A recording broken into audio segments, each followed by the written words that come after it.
People have tuned in from all across Britain, communities big and small, and from countries all over the world.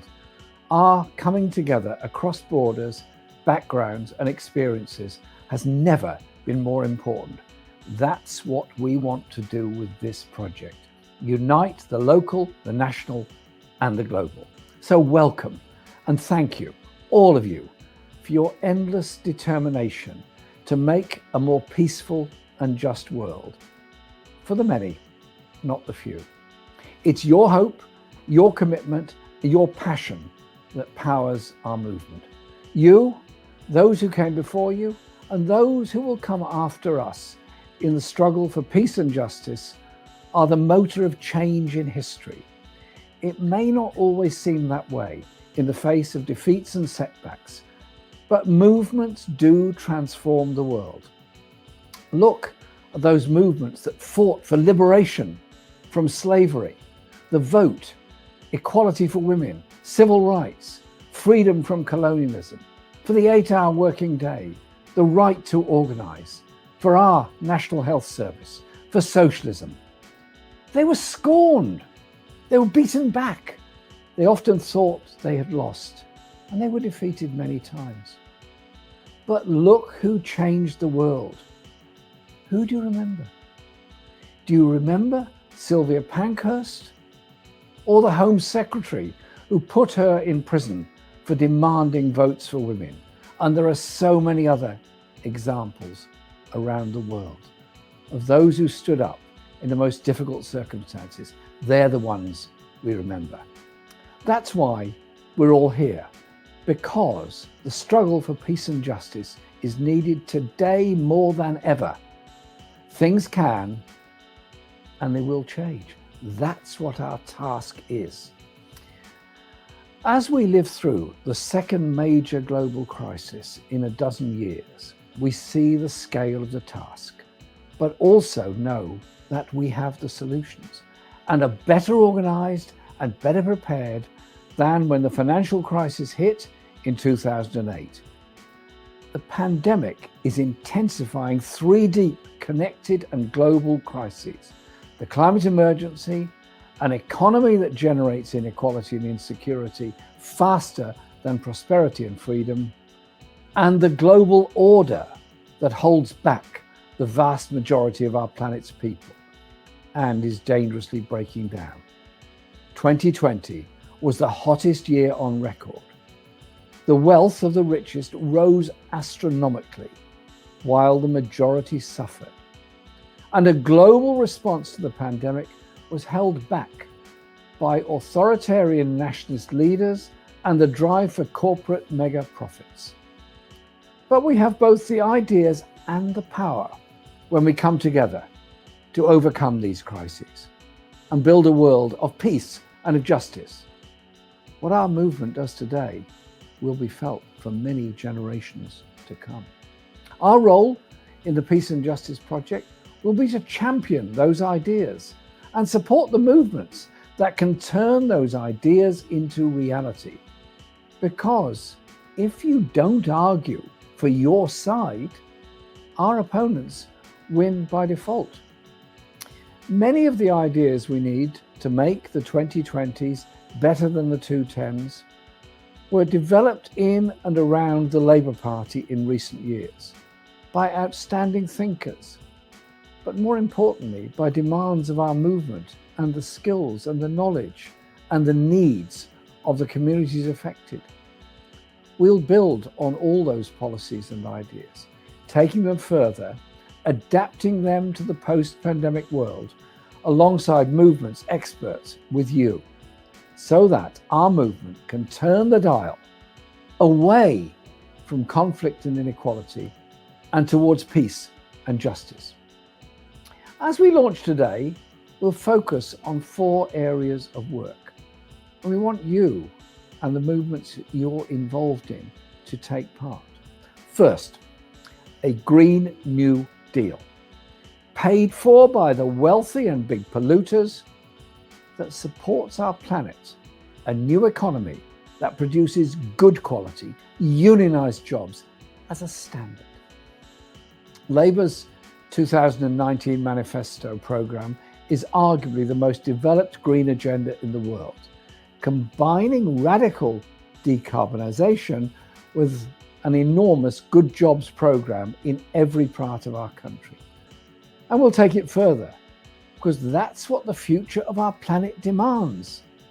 We'll be commissioning new research and thinking, and policy that can be used by movements, communities and parties around the world to build a global Green New Deal. But we won't do this to movements, we'll do it with movements. So we will be convening regular meetings with climate activists, with community groups and with trade unions representing workers to develop our programme of work. If your organisation wants to help shape our work and join our meetings, please get in touch with us. And if you want to be part of the campaign, we will build in the run-up to the vital COP26 meetings in Glasgow in November. Please go to our website, thecorbynproject.com/action, and sign up. The second area of our work is economic security, with the immediate task of supporting people in the pandemic recession.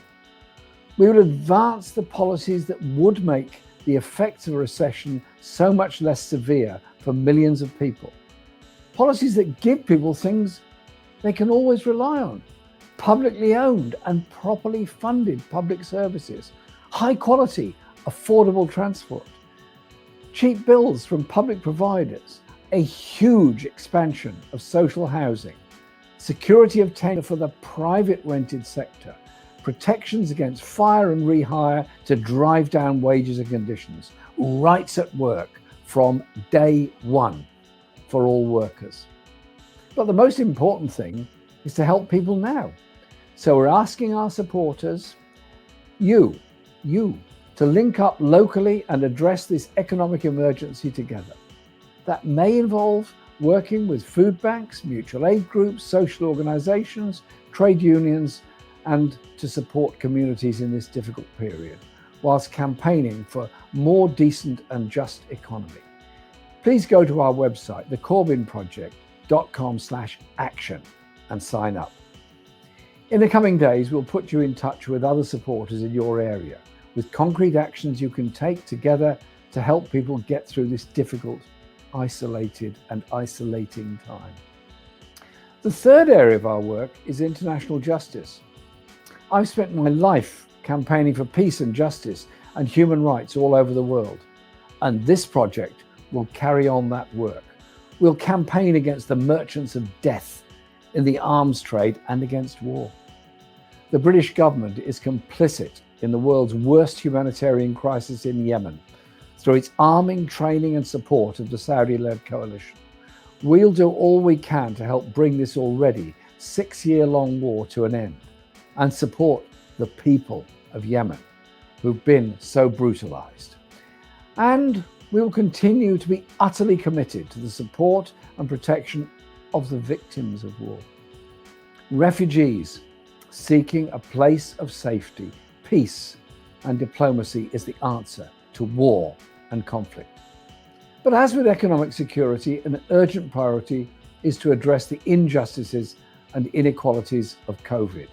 Some rich countries have acquired enough doses of vaccine for their entire population to be vaccinated 3 times over, while 9 out of 10 people in poor countries will not receive a vaccine even this year. If the COVID emergency has taught us anything, it's just how connected we all are, and that global problems cannot be fully addressed by local solutions. If vaccines are to end the pandemic, 60% of the world must be inoculated to achieve that immunity.